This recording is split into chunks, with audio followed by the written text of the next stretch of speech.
Welcome to the National Newspaper Publishers Association's flagship digital show, Let It Be Known, where we delve into the complex and often controversial intersection of music, culture, and the law. Today, we're focusing on a significant development, the New York Adult Survivors Act, and its implications for some of the music industry's biggest stars. We'll be discussing recent lawsuits against influential figures like Diddy Combs, L.A. Reid, Jimmy Iovine, Axl Rose, and Jamie Foxx, and then some. And of course, the former president himself, Donald Trump. All allegations of sexual assault. And now, before we dive into the legal proceedings and the specific cases at hand, let's set the stage by examining a broader issue within the music industry, particularly in rap music. Rap has long been criticized for its portrayal of women, with lyrics often conveying messages that perpetuate gender stereotypes and contribute to a culture of misogyny. A content analysis of over 400 rap songs a few years ago revealed that 5 prevalent gender related themes. These themes communicate supposed, quote, essential male and female characteristics and prescribe conduct norms for both genders. The lyrics reflect more significant culture and music industry norms and the socio-economic conditions that inspired this genre in the first place. The controversy surrounding rap music's depiction of women is not new. From 3 6 Mafia's It's Hard Out Here for a Pimp, winning an Academy Award and sparking criticism for glorifying the exploitation of women, to Eminem's Grammy-winning album containing extreme hostility and violence toward women. The discourse is ongoing. Essence magazine even launched a campaign against sexism in rap music in 2005, calling attention to the negative portrayal of Black women in the genre. And who could ever forget, and we've talked about it on this program before, Dr. Dre's unbelievable manhandling and beatdown of a female journalist some years ago, which he's never seen any repercussions for. Despite some arguments for greater diversity and complexity in the portrayal of women in popular music, derogatory images remain prevalent. Women are often depicted as inferior, trivialized, and marginalized, with only limited instances of portraying them as independent, intelligent, or superior to men. But it's critical to note that this issue extends beyond rap music. Other genres, including rock and country, also contribute to the perpetuation of gender stereotypes. Studies reveal that rock music videos often, in a condescending way, present women, while country music videos often cast women as subordinates, albeit without the explicit violence and explicit imagery found in some rap and rock songs. Now, bringing our attention back to the recent lawsuits against music industry giants, we must consider whether these legal actions indicate a broader issue within the industry or if they are isolated incidents. How much responsibility should artists and industry leaders bear for the content and cultural or culture that they contribute to, especially considering the historical context and the industry norms that we all have come to see? Mostly, this is a conversation about the ASA Act, the Adult Survivors Act. What led to the carve out in the law? What do we know about some of these allegations? In today's political climate, in court of public opinion, has innocent until proven guilty gone from an adage to a full-fledged cliche? I think it's also fair to explore social stigma historically tied to Black women and men and children involved in sexual assault cases. Our guest today is Dalourny Nemorin, an experienced attorney with a background in criminal and family defense, and journalist Katia Woods, who actually is in the Black press family with the Philadelphia Tribune. Good afternoon, ladies. Hey, good it's, afternoon. it's good to have you both. And I'm gonna just jump right in. First and foremost, there was news headed into this, right? Katia, you are a journalist. Break that news. What on the Diddy front this afternoon that just broke today? Well, he's stepping aside from Revolt, which is his news, and I'm putting up parentheses, his news channel. He's also, the charter school has separated from him, as well as previously Macy's and Deleon, the people who make his cognac and his tequila also have disassociated themselves from him. Now it's interesting, Dalourny, too. Just I'm gonna stay where Katia started us for a second. It's interesting too because earlier this year, Diddy sued um, the distributors of his cognac, claiming racism. He compared to what they were doing with George Clooney and his brand, as opposed to what they were doing with his with Diddy's particular brand. How much does these actions, these lawsuits, it's now 3 against Diddy, and now he's stepping down from Revolt, and as Katia mentioned, the school there in New York and Macy's has now dropped him.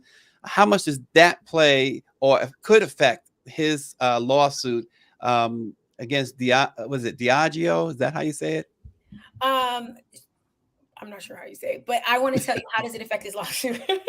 So, number one, I want to say that every company brand has a clause. So when you, even though he has not pled guilty, just because he settled the case, we know what his lawyer says.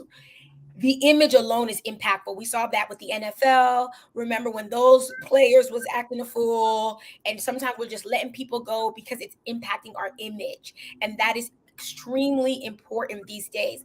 Now, the lawsuit with his distributor for the alcohol, unclear what his grounds are. So let's just say he's claiming for discriminatory practices in the past. Then yeah, the lawsuit will have an end date and he still can get whatever he's claiming financially based on what happened prior to him stepping down. They cannot make what happened, in the last couple of weeks. They cannot use it against, because at that time they did not know that what was happening, so they can't it can't impact the other case. So whatever damages he's seeking or was seeking in that case, it's still fine, but them letting him go is normal practice now. That is what we're seeing everywhere. No matter what, innocent, guilty. Jonathan Majors is fighting a case right now, and he was let go for a lot of brand deals as well, because it's bad business. When you're the Yeah, face of the brand, it's just bad business. And that's where the court of public opinion really wins. Ain't no yeah. attorney can get you out of that one. And so, Dalourny, what unique legal challenges arise in representing a high-profile client with multiple accusers like Diddy, and how does the legal team approach such complexities? Well, I want to start off by saying the Adult Survivor Act is a 1 year look back, and it came in May 2022. It went into effect Thanksgiving of 2022, and it just ended. And for a while, you know, Diddy was quiet. You know what I mean? Like, even though we eventually hear that Cassie may have been seeking funds prior to filing this case, there were no discussions publicly about what was happening. I would tell you, Jamie Foxx, LA Reid, the no comment is the best comment, I think, right Mhm. now. They saw what happened in Me Too, which was Hollywood. They saw what Harvey Weinstein, not they, but they saw how the court of public opinion and then criminal court proceedings followed suit for Cosby as well, which, no offense, Cosby has a way better existing image than Diddy. Cosby's supposed to be like America's dad, and he still did 3 years before his case was appealed. So I felt like the best comment is no comment. So when the case was filed, and let's talk about the reporter, this lawyer found a New York Times reporter to write such a long piece on this 35-page petition, right? Because Yeah. that is crazy. I want to tell you, we talked about the trigger warning on the brief. I'm a defense attorney, you Have guys. you ever seen that before? No. And I'm sure that it's part of court procedure. You could put one on, but people don't use it. I mean, the court used to seeing all types of stuff, especially talking about Manhattan District Court. I mean, like federal court, they see everything, like, everything. And they don't need a trigger warning. But if that's within your right, I just thought that was like little cherry on the top, the dust of sugar they put on a dessert. It really did a good job. And then the brief, starts off with a quote that from Diddy's words at an award ceremony where he thanks all these people, and then especially Cassie that held me down during the dark. That's the opening line, you guys, of the I'm telling you, as I did criminal appeals as an appellate brief writer, chef kiss to this. Whoever drafted the actual brief really wrote it in non-legal terms. So New York Times ate it up. Like, Yeah. 35 pages. That's really long, you guys. It's really Yeah. long. And they ate it up. And I think, what do? You say nothing. The fact that Diddy's lawyers was like, oh, she's just, this is a money grab. She was looking for 8 figures. And come on, we already saw this was going left. Like, it was just quiet. Like, let's Yeah. just stay quiet and let's not be defensive. And that's the best you can do, is just not be defensive, right? Because you don't know they're filing until they file. You know what I mean? Right. So you serve with the papers. You open the papers. I would be shocked if I was his lawyers, how good these papers are. And I would have said, let's just stay quiet. Yeah. So, Katia, we're going to talk about a little bit more about Diddy, but we're also going to talk about the culture. But one of the things I wanted to present to you, Katia, as a journalist, and as our esteemed attorney mentioned, when you looked at Cassie's her lawsuit, not only was there a trigger warning on it, and as she said, that there's this, it hits you right in the face, right? It says for Miss Ventura, this is from the lawsuit. It says the dark times. They said dark times, right? Were those she spent trapped. This is directly from the suit. Trapped by Mr. Combs in a cycle of abuse, violence, and sex trafficking. And then they list in bullet points: raped Miss Ventura. Diddy raped her in her home after she tried to leave him. Often punched, beat, kicked, and stomped on her. Blew up a man's car. Unbelievable right there, right? Blew up a man's car after he learned that he was romantically interested in Cassie. Forced her to engage in sex acts with male sex workers while masturbating and filming the encounters. Ran out of his apartment with a firearm in pursuit of a rival industry executive whom he learned was nearby. Demanded that Cassie carry his firearm in her purse just to make her uncomfortable and demonstrate how dangerous he is. Now, we see all of this, and it also mentions the lifestyle of excessive alcohol and substance abuse. But we see all this as journalists, Katia. How do we temper this? Because it seems today, and I said this before, that this idea of presumption of innocence, it's long gone, right? In this age we live in. But as journalists, don't we have a responsibility here? What is our responsibility here? Well, number one is to tell the truth. And if we're giving an opinion, to say that it is an opinion, and therefore there's a place for it in the newspaper or on programs like yours under the heading of an op-ed. So that's number one. Number two is we must give these journalists the resources that they need in order for them to do their job properly.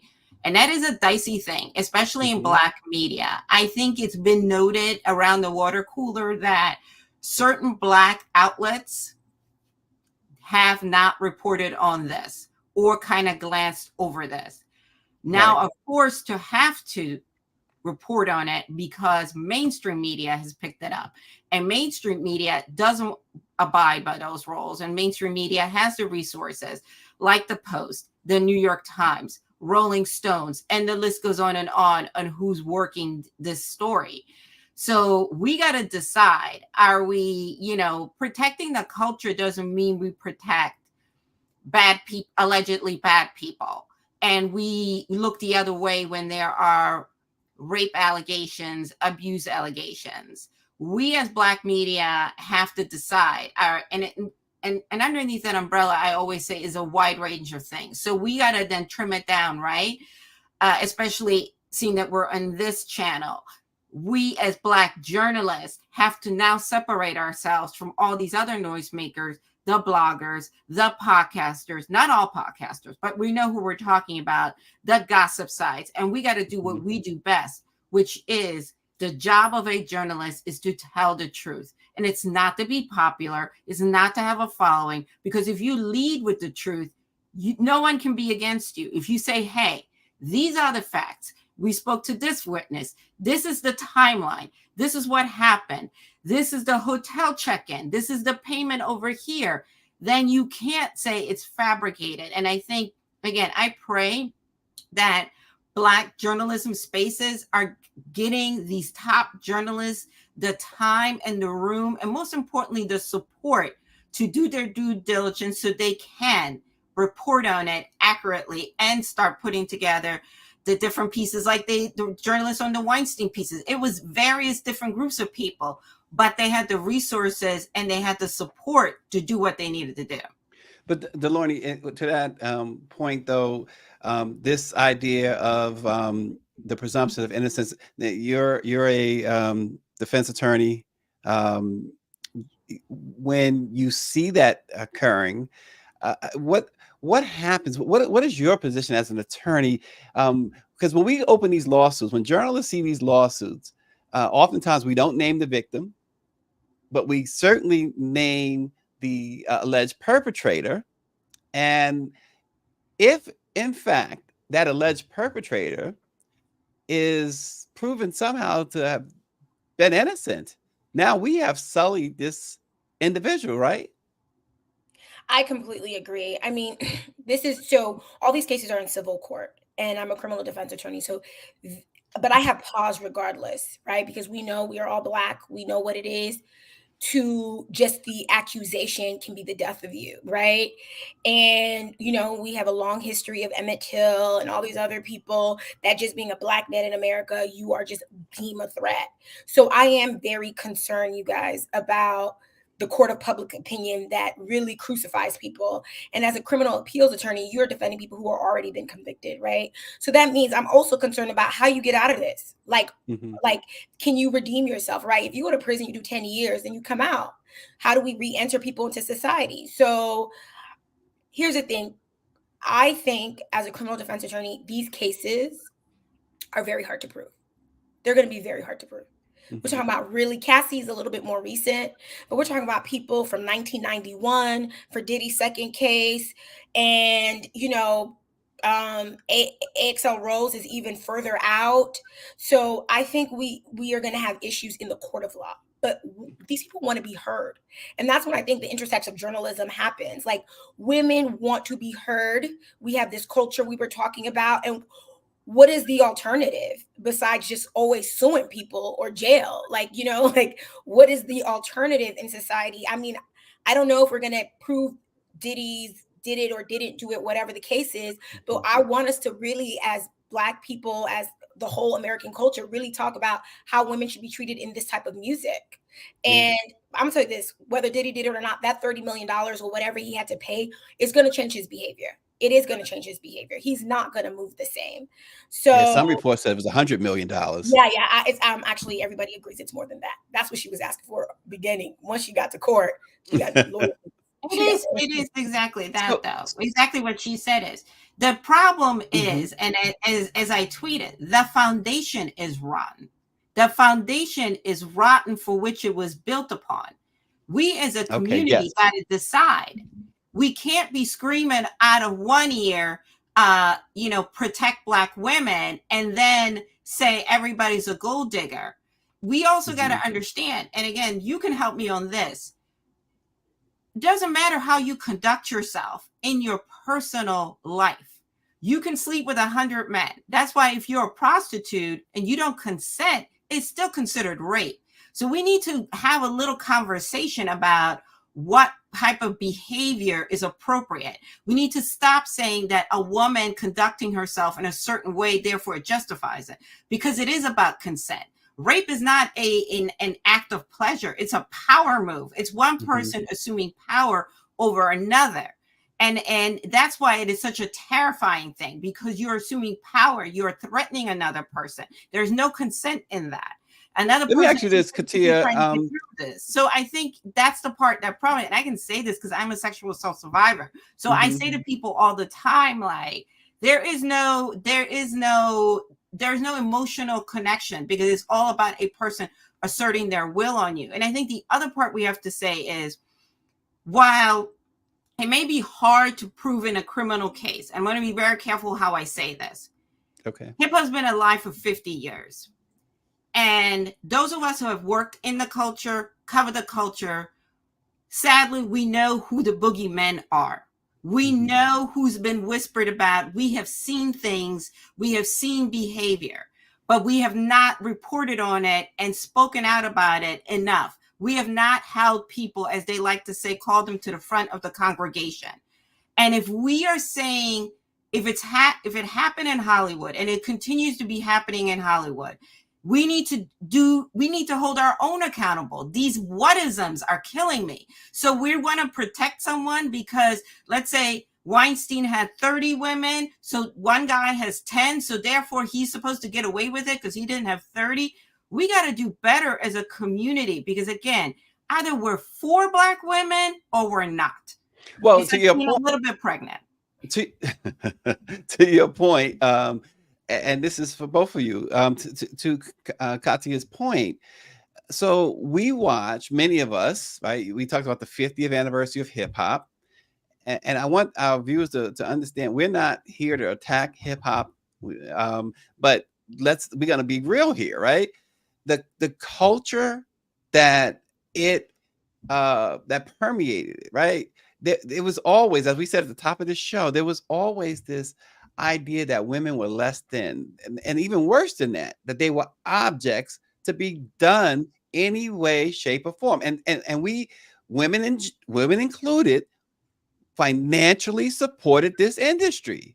So I want to get on that and say, number one, I really think, like you started off in the opening, this is not really about hip hop. It is really about patriarchy. And Black people, Black men can be misogynist, rock, country, Hollywood, model industry, honey, the pastor at the church, your daddy in the house. Everybody is struggling with patriarchy. And as we are turning the tides here, people weren't comfortable and they didn't say anything, whether you're Black, blue, orange, or green, Asia or America, it doesn't matter. This is really across the border with men.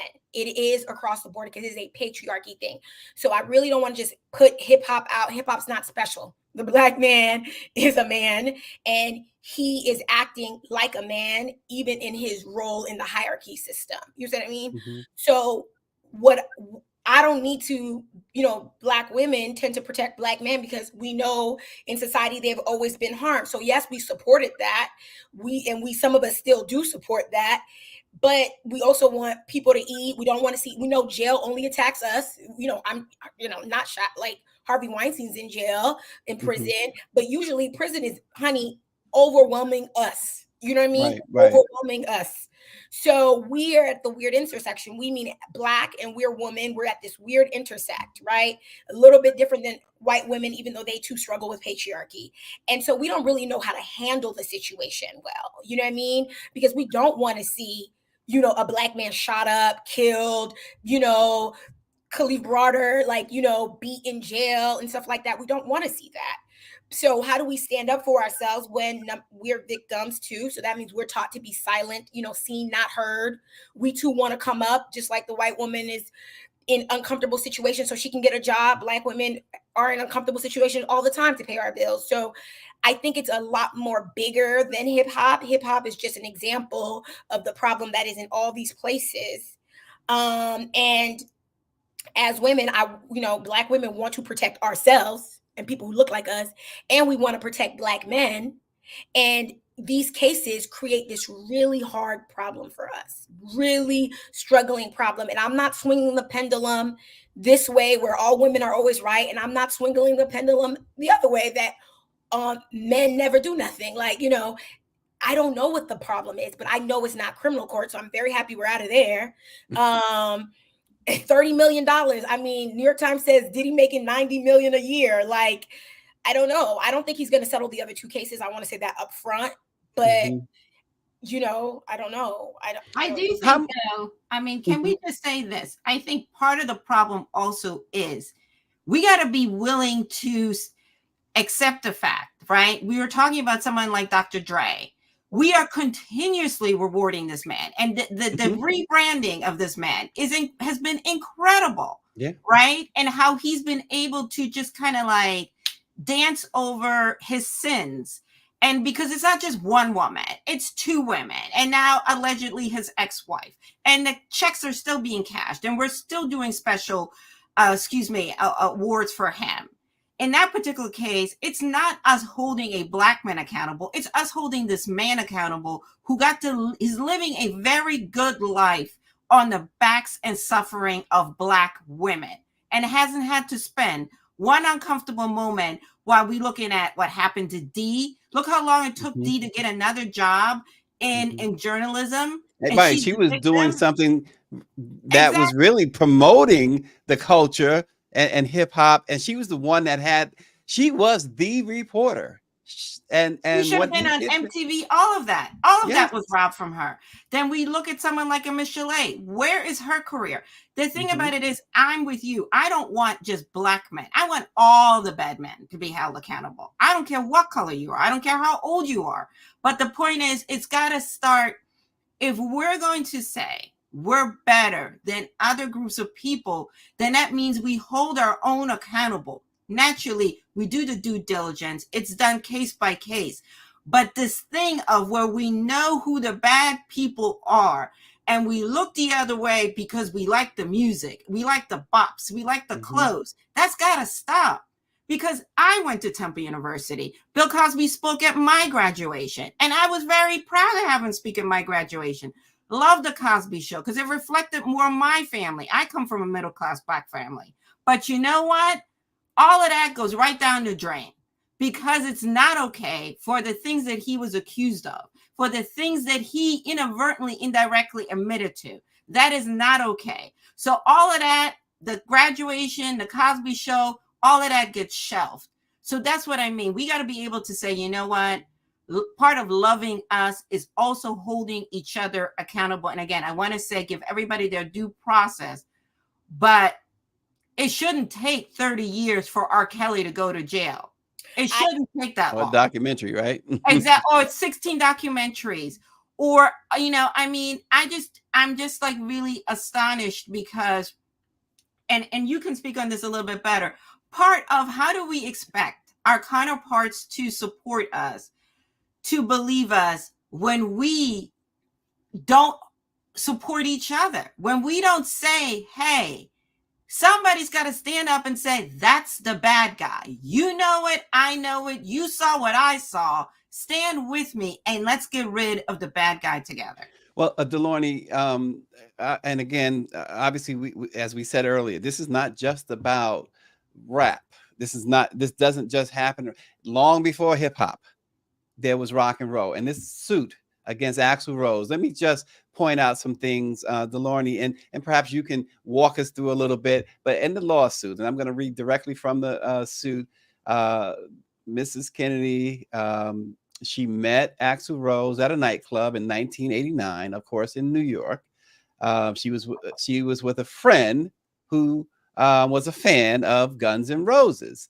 When Kennedy approached Rose's table, she immediately said she felt his eyes and attention turned to her. He invited her and her friend back to a quiet place, his hotel room.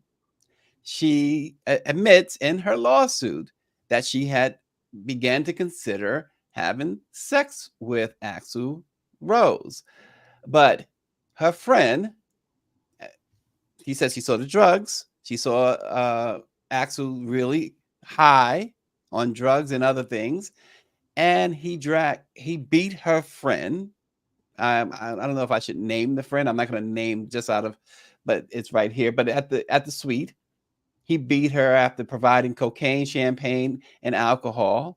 And at one point went into the bathroom and then dragged Kennedy, who was then consoling her friend after being assaulted both sexually and physically by Axl Rose, and dragged her across the room, as she said, like a rag doll. And then he commenced to beating and having sex with her. This is something that has happened in rock and roll since rock and roll's beginning, since the inception of rock and roll. We have seen Steven Tyler of Aerosmith be sued by a young woman who was 14 years old at the time, or 15 years old at the time, when they started having a relationship. Um, so we don't. Again, I don't want to put this all on rap, because it's not all on rap. But walk us through something like that. Say Mrs. Kennedy is your client. How do you reconcile this? Reconcile what? I mean, we're suing, right? Like, Mm-hmm. or why it took so long. I mean, I think here's the thing, these are traumatic experiences. And I'm glad. So the look back, which is like has no limitations for the 1 year that just ended, is really powerful, because 1989 is not 2023. You know what I mean? Meaning there's a different level of courage that Mm-hmm. is happening. So you experience something like that, you have PTSD, and a lot of people know you cannot even articulate what happens to you, fight, flight, or freeze. You know what I Mm-hmm. mean? And so I'm not surprised that it took 10, 20 years plus for her, 34 years, to really come out and speak her piece. You know what I mean? And I really think she filing the lawsuit is fair. Again, you guys, no evidence at this point, maybe of medical records, perhaps, and things of that nature. So we don't know what's going to happen. But a lot of these women are saying, I just wanted to speak up my piece. And that is a Mm-hmm. level of courage she didn't have in 1989. So we have to applaud her to having the courage in 2023, because it is a different time. So, like, I think women are capable of speaking up a little bit more now. I think all women are not made the same, obviously. I think, patriarchy is the patriarchy and people are still scared, but there is a level of bravery, especially when Hollywood got, like, the head exploded for Hollywood. I think there's a lot more courage. I'm surprised hip hop took so long, but maybe because our Black women are so protective. But I agree with you, Dr. Dre, R. Kelly, like, you guys, like, R. Kelly was peeing on people on, like, dial up, like, or on VHS. And that was like, no one was talking about that. Like, we were watching it like gossip and not talking about the crime we're watching being committed right now. So I do think like, the tide is shifting. It Mm-hmm. is shifting. It is shifting. And I think, here's the thing, she got beat by this Hollywood rock star on drugs. Domestic violence is real. You don't have to go to no Hollywood, no celebrity. There are broke people beating people in all types of corners of this world. You see what I mean?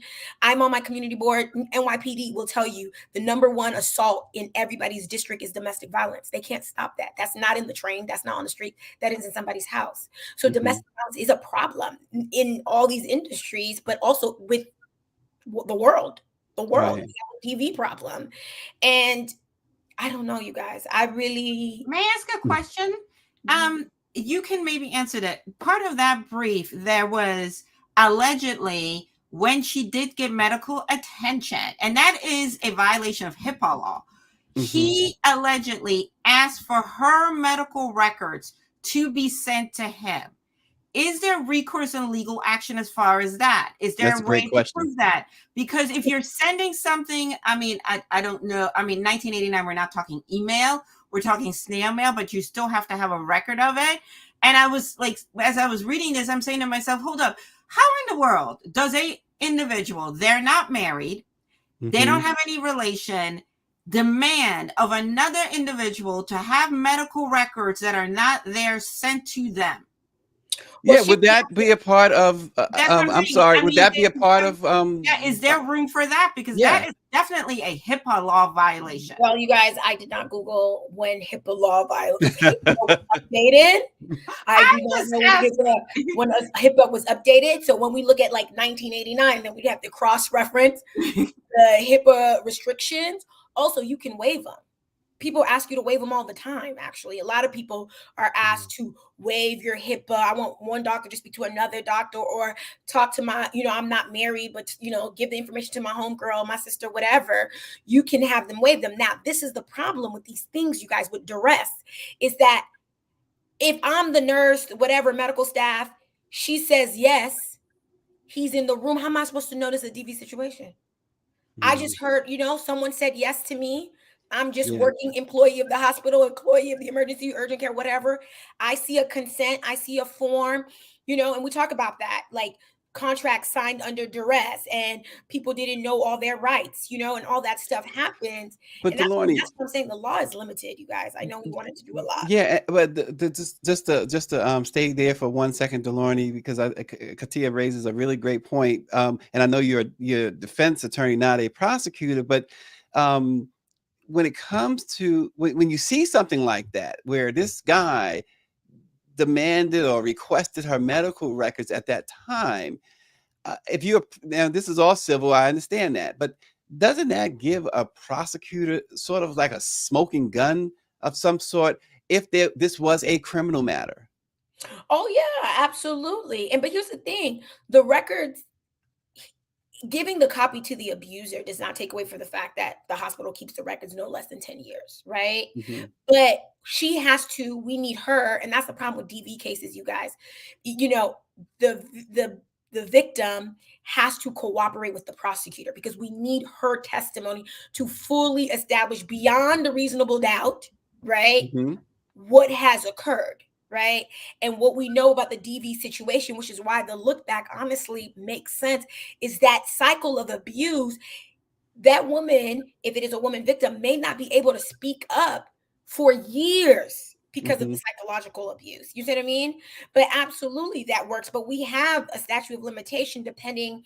So, for example, let me just talk about the Cosby case, because the Cosby criminal case is that Cosby, it was a 2012 statute of limitation in Philadelphia, and in the state of Pennsylvania, and the woman comes at the time, on around the time she was given quaaludes and sexually abused, she goes and files her suit, like, reports the crime, reports the crime. The prosecutors are investigating the crime, and they're feeling like it's a little, it's in the home, whatever, it's her word versus his, but quaaludes is, you can test positive for quaaludes. And in the investigation, the original prosecutor said it was weak and told her to file a civil suit. Right. And Right. then she got 3.4 million from the civil suit. In the civil suit, Cosby makes statements that he's told will not be used against him in the court of law, criminal court. Hmm. So he makes the statements. And then 12 years later, like on the eve of statute of limitation, they file a case against him.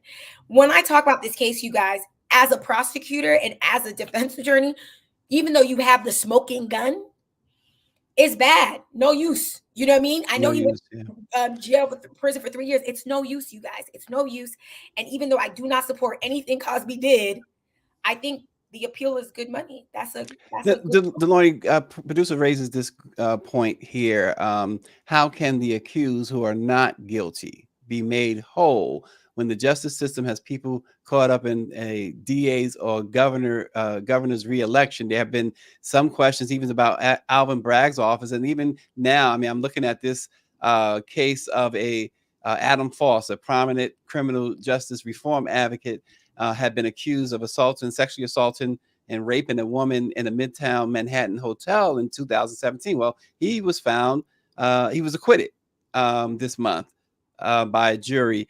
How can the accused be made whole when they? And that's why I'm going to tell you guys, I 100% think the criminal court is not enough. Courts rooms are not enough. We have to keep the standard of proof high. Beyond a reasonable doubt needs to stay there. In civil court, you guys, it's preponderance of evidence. So it's Right. a little bit lower, okay? But if we start watering it down, so when you're a defense attorney, when you interview to be a public defender, things like that, they ask you, how can you, defend a rapist? And you tell them it's because you believe in due process. If we water it down for the rapist, the innocent man is going to get caught up too, right? So I know because of those reasons, bias is in the courtroom, you guys. Sexism is in the courtroom. The courtrooms was the one letting the rapist go before, talking about what she wearing. That was the courtroom. That was the 12 jurors. So as culture changed, the courtroom atmosphere changed because what happened outside impacts the courtroom. But if we are looking for accountability and wholeness in the courtroom alone, you guys, we are not going to ever get it. We are not. And it is very crucial. I know we're not talking about Megan, but I will never, you talking about Dre, Megan had bullet fragments in her foot. Well, again, goes back to the culture, right? And people were telling me, and I'm a defense attorney, I'm not even like defense. I was like, you guys really think Tory didn't do, like, are we really having that discussion? Yes, we are. We are. We were having this conversation. And also, you know, you bring up some very other things. And I was telling someone, and again, you can correct me because you know the law better than me. I'm like, California does not have a statute of limitation on rape. And there is some of this, because remember, he moved from New York to LA and they were living together in LA. And depending on who wants to open what up, he is still not out of the winds, because just as we learned in the Weinstein case, just because stuff wrapped up in New York, he's still being held accountable in California, and stuff happened in London and possibly in France. So it's not like he's going to get on a plane and go over there anytime soon. But should, God forbid, he ever do get out and he decides he wants to step in any one of these countries, he can be held accountable. So the thing is also, I think it's a couple of things going on here, right? Again, I do think, you know, we need to do due process. We have better technology. We have DNA. We have what they call, you know, crime scene investigation has gotten a lot more sophisticated. You know, forensics is a lot better. We now do, there's a certain way that everybody has to collect evidence. It's not people in New Jersey doing whatever they want to do, people in New York, and especially on the federal level, it's more uniform. We have now different law agencies who are communicating with one another. Again, before, this is why you have people going across state lines and you're like, well, how is this person getting away killing 400 people because people are not communicating with one another? So all these things I think are helpful. We have more cameras, you know, you can tap in anytime, especially in places like New York and Philadelphia and places like Center City. There are various different angles. You can catch license plate anytime you go through a toll. So you have more things to help people kind of like count. And most importantly, these things tell you where you are, who you called, what time. These things can also determine where you were. So there is, I think, in that way, we have more things helping the innocent or helping you make your case and have because again, we have to remember the burden of proof is on the prosecution. The defense job is to poke holes and say, hey, is this lining up? Is this timeline lining up? But I want this person be in two places at the same time. I want to be clear. Number one, in civil court, the burden of proof is on Cassie. The burden of proof is on every single woman 100% coming to those courtrooms. Number two, our biggest issues in these cases we're talking about, domestic violence, sexual assault. These are intimate settings where we're not saying I wasn't in the room with her. I'm saying I didn't do this to her. You see what I mean? I'm not saying we didn't have sex. I'm saying it was consensual. You know what I mean? Now, domestic violence is totally different because we have marks and bruises. But with my DV clients, you know, victims of domestic violence, they're not willing to talk the day of the incident. Or if they do call, the officer might come and they might be like, oh, I fell down the stairs. You know what I mean? So that means now the initial statement is fell down the stairs. Maybe you come back 2 years and you're like, it was abuse. Now I have two inconsistent statements coming from the same person. So the psychology around sexual assault and domestic violence is totally different than if you rob the bank. Because I got you if you rob the bank. You know what I mean? I got you if you like beat somebody on the train platform. But in these intimate lawsuits, you guys, it is really intense because it's really he say, she say, you know, and it can go left. So we have a problem. And I think the men. I think that's why in the reporting side, I will say this. We'll use the Weinstein case because I think when you look at these documentaries, you have voicemails of him leaving various voicemails, begging people to call him back to let's talk about it. You know what I mean? We can work it out. So you have someone, you know, I believe it was his assistant who had moved all the way to Australia. And it was like, she refused to take the payout and she refused to sign the NDA. And they were relentless voicemails because the fear was this woman was going to talk. He didn't have any way of controlling her speech because she would not take this money. Then you also have, you know, where you have this security force, I'm going to call it, that he hired to kind of like intimidate. So you had, you know, a paper trail of money. Money was being paid out to this, and money was being paid out to this, and money was being paid out to this. You have also witnesses of young women going to his room. Okay, so you're saying you weren't with this person, but the hotel person knows or let XYZ in the room. So you're starting to put things together. And I think this is where we, again, as journalists, have to be supported and say, give us 30, 60 days to work the story, to get the evidence. So when it is being reported, it is not being reported on, well, this person heard and this person down the hall and these people saw, because exactly like we're all discussing, if we're going to drag someone, let's make sure we've got our ducks in a row, and it's not because you don't like the person or because you don't like their politics or whatever the situation is. Because I think that's really important. I think this is where newsrooms also have to be like, hey, I know we want to print this, but do we have enough credible, sustainable information to print this? And if the answer is no, we need to wait. And that's unfortunately, Katia, unfortunately, there are not too many Philly Tribunes around, who will check this and who will make sure that it's accurate. But let me ask you both this question. Actually, my wife presents this question on the chat. She says, how do we help our girls? What do we do to help them feel like their voices matter when they are violated or beaten by a man? I think you have to, it starts young. Here's the thing. We live in a society that we're being indoctrinated at birth. Okay. At birth, we're being given dolls and houses to play with. And the first person who told a girl you are seen and not heard was a woman.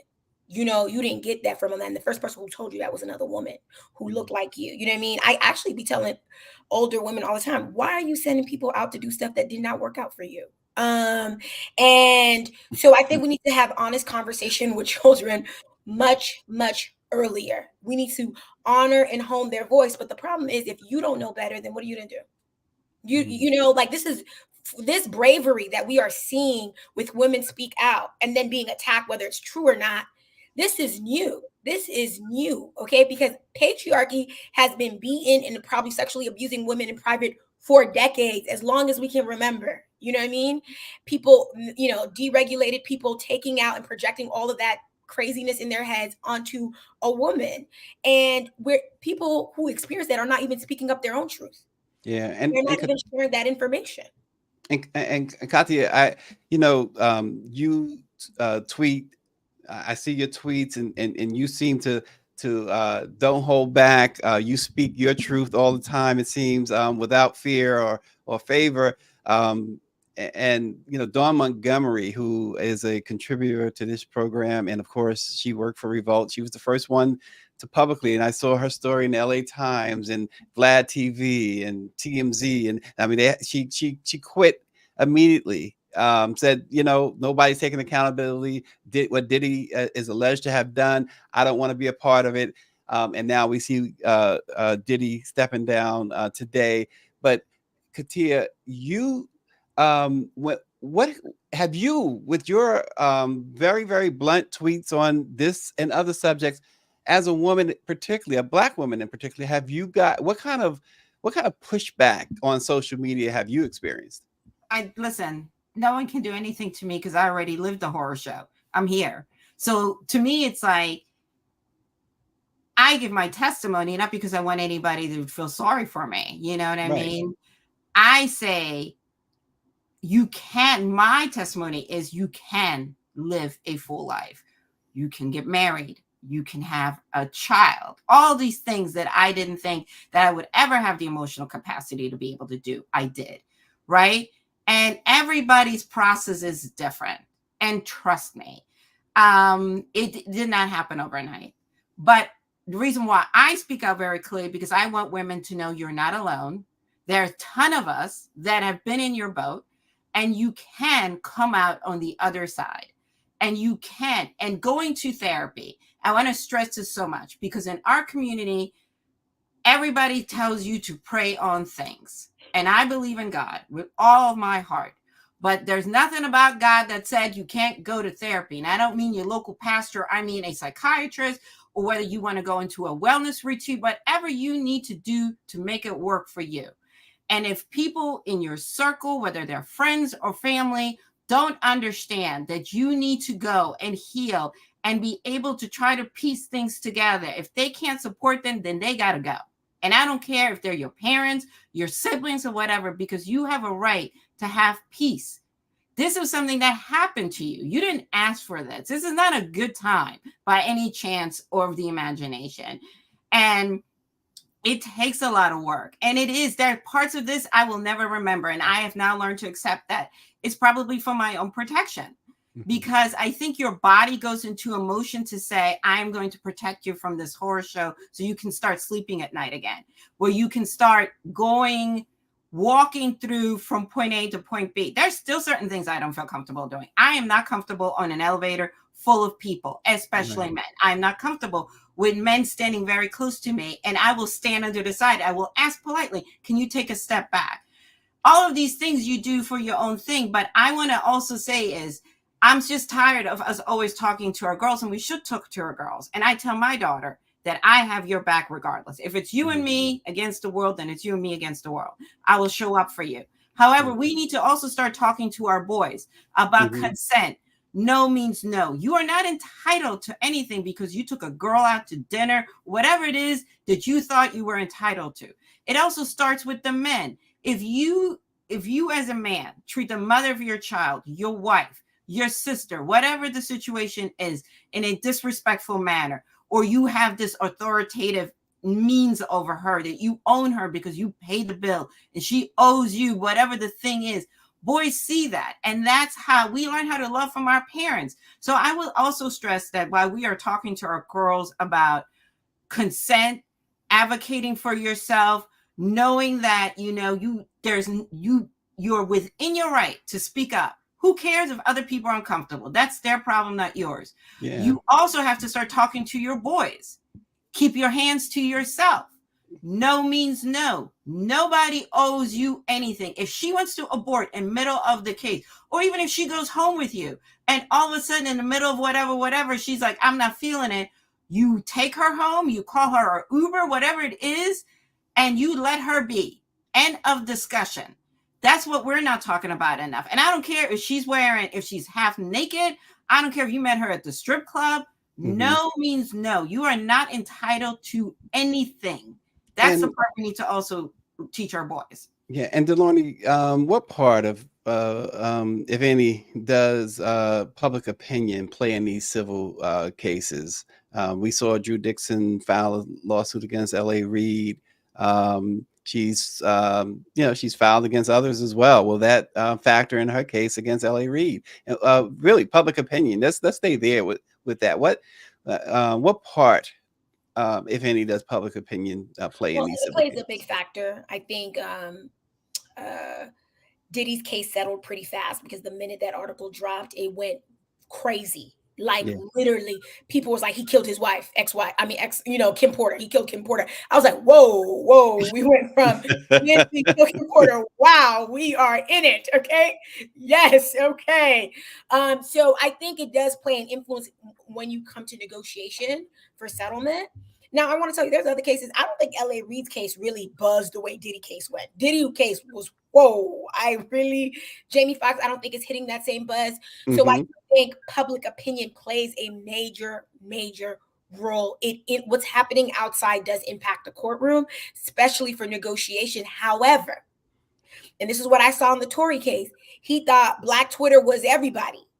Black Twitter is not everybody. Those 12 jurors who sat in LA was like, Tory, who?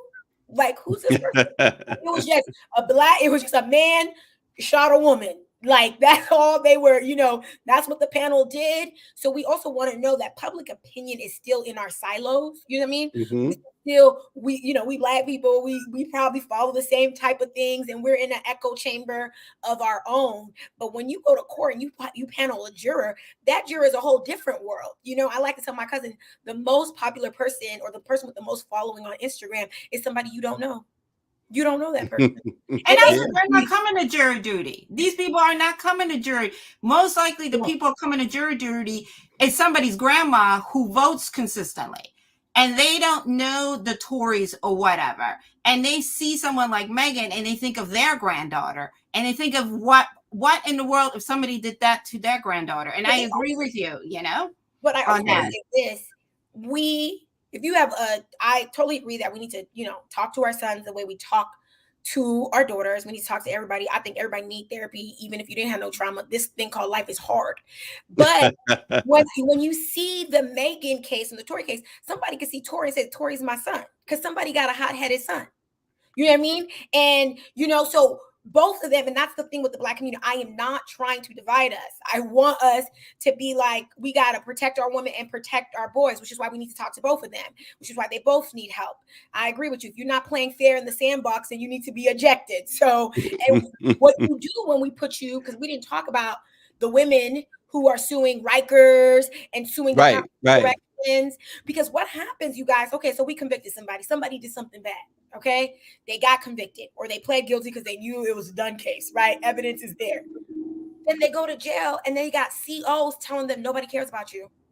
And so therefore the COs is like, our men are getting beat, our women are getting sexually abused because we've written them off. Honey, I understand you're not playing fair in the sandbox. And then I eject you and you're out of the sandbox for a period of time. But I'm concerned about what you're doing when you're out.